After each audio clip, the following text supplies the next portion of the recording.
Sheer manpower is the greatest advantage that Russia can bring to bear against Ukraine. Russia has a threefold advantage in forces, the New Voice of Ukraine reported in September, and Vladimir Putin's plan is to bring that advantage to bear. It doesn't matter how many of his soldiers die in Ukraine. What matters to Putin is that he always has more waiting in the wings who can grind Ukraine's defenses down. However, numbers can be deceiving. And for Russia, many of these soldiers it sends to the Ukrainian battlefield don't end up sticking around for too long.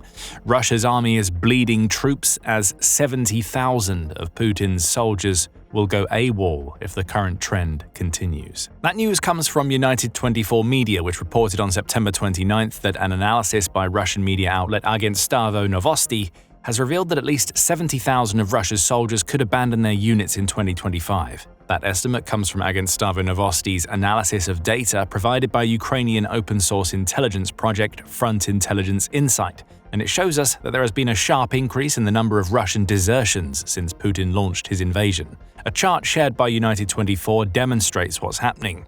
Russia has dealt with deserting troops since almost the beginning of the war, though the problem wasn't anywhere near as prevalent then as it is now. For instance, the data shows barely any desertions during 2022, though a slight uptick is seen toward the end of that year. From there, a consistent upward trend is apparent, with desertions rising to about 100 per month by January 2024. Then the chart skyrockets. By the end of the first quarter of 2025, Russia was dealing with upwards of 500 monthly desertions. That's a five-fold increase over the numbers seen in early 2024, and it tells us one thing: the Ukraine war is getting too brutal for the Russians who are fighting in it. More interesting details come from the Agentstvo Novosti Telegram channel, which also shares the chart and provides a comprehensive breakdown of the data. The channel explains how the data was collected, stating, "Front Intelligence Insight analysts reviewed tens of thousands of personal files from Russian military personnel collected by the Ukrainian project I Want to Live, as well as internal documents from several Russian units, the 2nd Motorized Rifle Division, the 30th Motorized Rifle Brigade, the 291st Motorized Rifle Regiment, the 144th Separate Motorized Rifle Brigade, the 1st Tank Army, and units of the 58th Army." I Want to Live is an interesting program. Created in September 2022, the program offers resources to Russian soldiers who are considering going AWOL and giving themselves up to Ukraine. Russian soldiers can contact handlers via phone, website, or messenger apps to arrange their surrender. West Point's Lieber Institute reported that several thousand Russian soldiers had already attempted to contact Ukraine via the service by January 2023. Not all of those soldiers managed to surrender, of course. Many will be killed long before they reach a handler. Still, these early figures showcase that there is interest in avoiding the fight among many of Russia's soldiers, and that interest seems only to have grown since the I Want to Live program was established. The Agentstvo Novosti report continues, "By the summer of 2025, the monthly number of desertions and unauthorized absences from units was almost 6 times higher than in January 2024, according to one document containing a list of 13,800 such cases, with names and unit numbers for the period from 2022 to July 2025, the outlet says. Agentstvo Novosti also highlights the specific case of Russia's 30th Motorized Rifle Brigade, which is part of the 2nd Combined Arms Army. Documents covering 2,000 desertions dating between April 2023 and March 25 were uncovered. Those documents detailed a 6-fold increase in Russian soldiers going AWOL between the beginning of 2024 and the early stages of 2025. The numbers don't lie.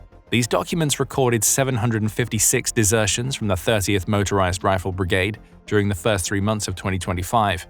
That's already more than half of the 1,189 recorded for all of 2024, and if that pace holds, it points to an annual total on the order of around 3,000 by year's end, a projection, not a confirmed outcome. Among other interesting pieces of analysis provided by the outlet is the areas from which Russia's soldiers are now deserting. While previously Russian soldiers most often deserted from military bases, by 2025 more and more service members were leaving directly from the front lines or failing to return from medical facilities, writes Front Intelligence Insight, according to Agentstvo Novosti. That tells us that Russia's soldiers are getting bolder.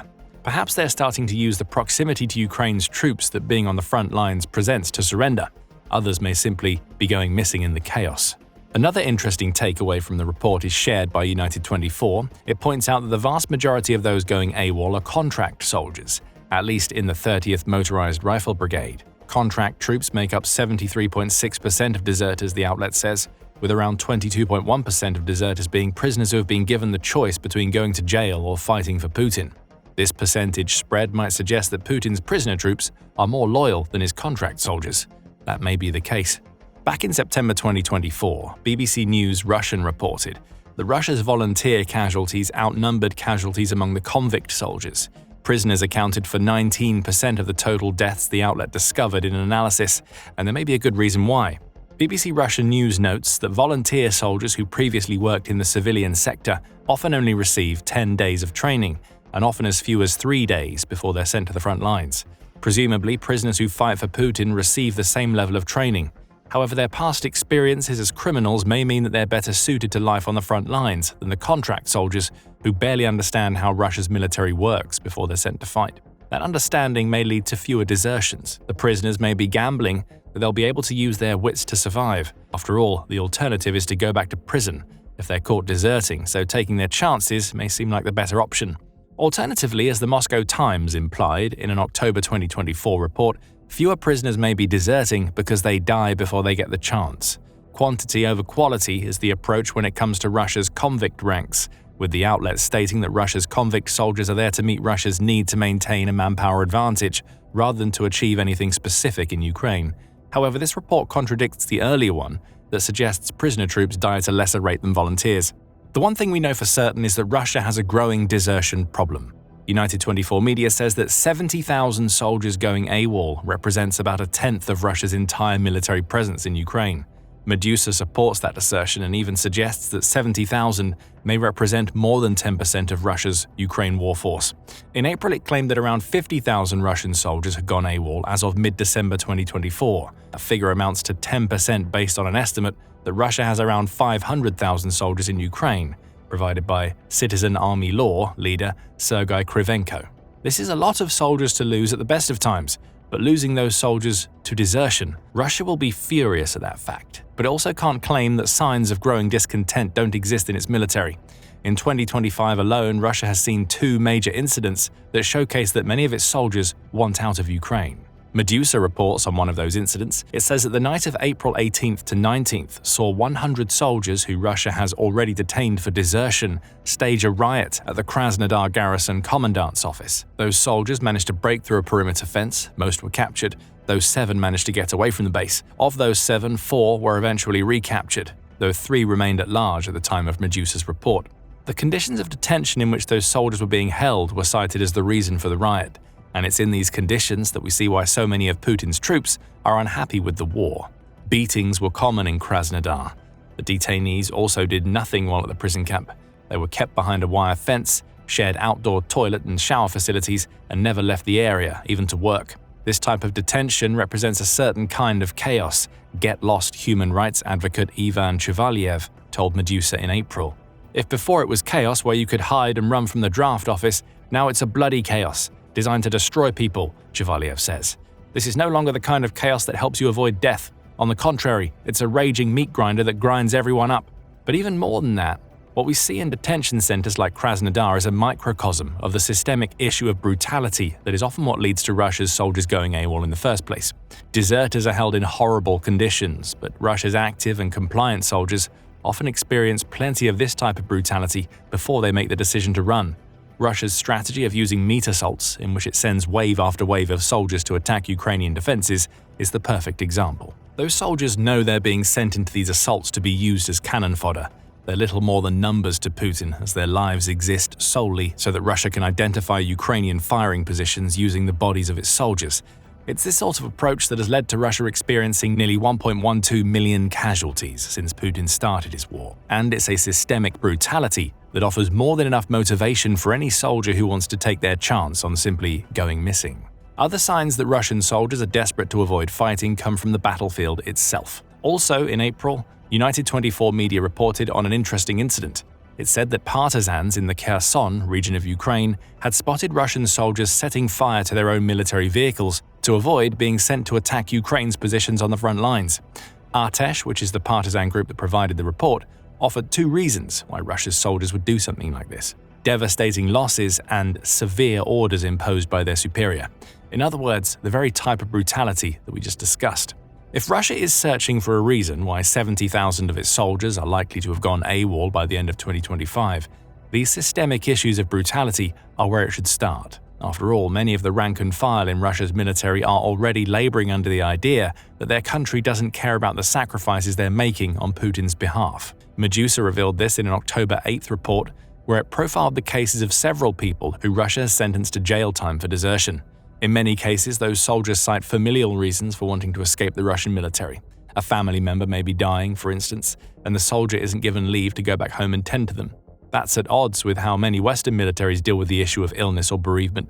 According to the US Army Human Resource Command, soldiers are at least given leave to attend the funeral of a close family member. It's unclear whether Russia's soldiers on the Ukraine war's front lines receive even that, so there is often a tinge of desperation fueled by personal issues that lie behind many of Russia's desertion cases. If these kinds of examples hint at a lack of compassion within the Russian military, others showcase a complete disregard for the soldiers Putin is sending to fight and often die in Ukraine. The case of Sergei Gusakov is a prime example. A father from Russia's Stavropol Krai region, Gusakov appears to be one of Putin's convict soldiers, Medusa reports. He was sent to war in April 2024 after being sentenced to inflicting moderate bodily harm with a weapon 4 months earlier. By July, he had already deserted and he remained on the run until his capture in November. When brought before the court, Gusakov used his final statement to explain that he chose to desert because of the need to preserve his life and health. He then explained the specific circumstances that led to his decision. Due to poor coordination among commanders, personnel were being sent on combat missions under the special military operation with almost no ammunition. This sums up Russia's approach to many of its soldiers in a nutshell. They are human garbage to Putin, Chevaliev tells Medusa. For defense ministry officials at any level, people are garbage, they're meat, nothing more, Chevaliev says. Why doesn't someone want to fight in a war? Because he doesn't want to kill or die, it's that simple. There's really nothing more to discuss. Or as the lawyer of one convicted deserter puts it when speaking about a client named Vladimir who received a prison sentence for his actions, better than ending up under a bush somewhere in Ukraine. Practically everything about serving in Russia's military, from the limited training that recruits receive through to how soldiers are treated on the battlefield, and even worse, when they're detained, feeds into Russia's desertion problem. Russian soldiers are going AWOL because the Russian military is set up in such a way that it brutalizes them throughout their tenures. So what is Russia doing to solve its desertion problem? It certainly isn't trying to make any sort of sweeping systemic changes that could lead to better conditions, less death, and a military in which its 70,000 deserters and counting might actually be willing to serve in. No, Russia is doing what it always does when it's faced with the problem of soldiers going AWOL. It heaps more brutality onto that which causes soldiers to go AWOL in the first place. In other words, punishments are only going to get harsher and more creative as Russia's desertion problem grows. Harsher prison sentences appears to be Russia's go-to when it deals with deserters. The country seems to be trying to strike a balance through which the length of a potential prison stay might be enough to convince its soldiers that running away isn't worth it. In 2024, Russian deserters could face a sentence of up to 15 years in prison for their crime. That may be set to change soon. In September, Medusa reported that the Kremlin has drafted amendments to its current desertion penalties that will see an extra 5 years tacked onto the already harsh 15-year potential prison stay that Russia's deserters face. Psychological intimidation is the goal here. This is Russia trying to communicate to its soldiers that there are worse fates than being on the Ukraine war's front lines. It's not better to be in prison than to be in a Ukrainian bush, the Kremlin is saying. At least not when that prison time could see you separated from your family for decades. At least in Ukraine, you may only have to serve for a year or two. You might even survive to see your family again. This sort of measure is somewhat conventional and, given how Russia treats its deserters, almost expected. However, not every deserter, or potential deserter, even makes it to court. On the Ukrainian battlefield, there are far more creative and often brutal punishments that await those who try to escape from their units. Russia doesn't mandate the types of punishments we're about to describe, at least not officially. But it also doesn't do anything to stop them, because a soldier who is forced to stay on the front lines or punished on the battlefield for failing to do so is a soldier who doesn't end up in court. It's better for that soldier to become a casualty than a walking example of why 70,000 of Russia's troops have gone AWOL. Reports of the Russian military's unique approaches to the desertion issue date back to 2023.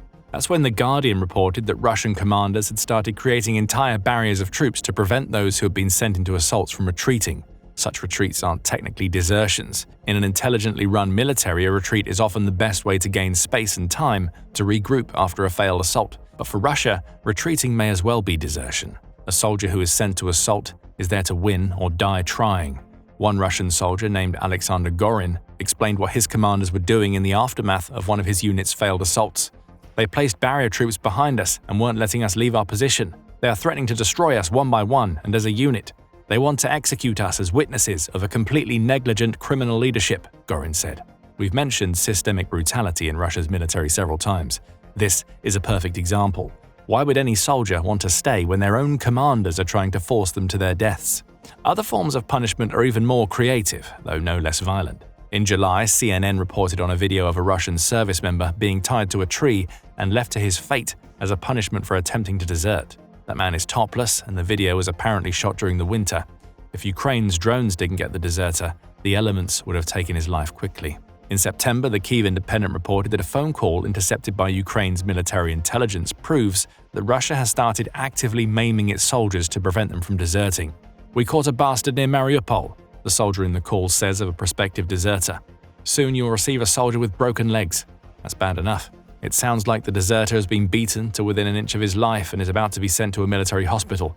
But then the second part of the call is shared.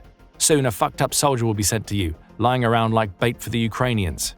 Being bait for Ukrainians suggests that the maimed soldier is being sent to a frontline unit to serve as cannon fodder. Again, it's about brutality. United 24 also highlighted a more novel technique Russia is now using to stop soldiers from going AWOL. On October 7th, it reported that at least one Russian commander has started seizing his soldiers' bank cards to prevent them from deserting. The idea is almost brilliant in its simplicity. A soldier will have a much harder time surviving going AWOL if they don't have access to money. No bank card means more risk, and that may just be enough to keep a soldier where Russia needs them to be. "This is lawlessness," the Artesh partisan group that reported the incident said. "Russia's soldiers shouldn't tolerate it, and the commander who did it knows that it's not right. He promised to return the bank cards after an upcoming transfer, as long as his subordinates didn't report his actions to higher-ups. But after everything you've heard to this point, it may be hard to believe that the commander would face any sort of punishment. If his card trick works and stops soldiers from going AWOL, that's likely fine with Putin." Russia's solution to the combined issues of its military's systemic brutality and the almost impossible conditions its troops face in Ukraine seem to be more brutality. 70,000 soldiers going AWOL should tell Russia it needs to come up with another solution. Whether it will, or whether it's even capable of doing so, remains to be seen. And Russia's soldiers may be even more inclined to go AWOL after a recent revelation. Leaked intel has revealed Russia's true war death toll. It's nothing less than a bloodbath. Find out more in our video, and remember to subscribe to The Military Show for more videos highlighting the many issues that exist in the Russian army. And thank you as always for watching.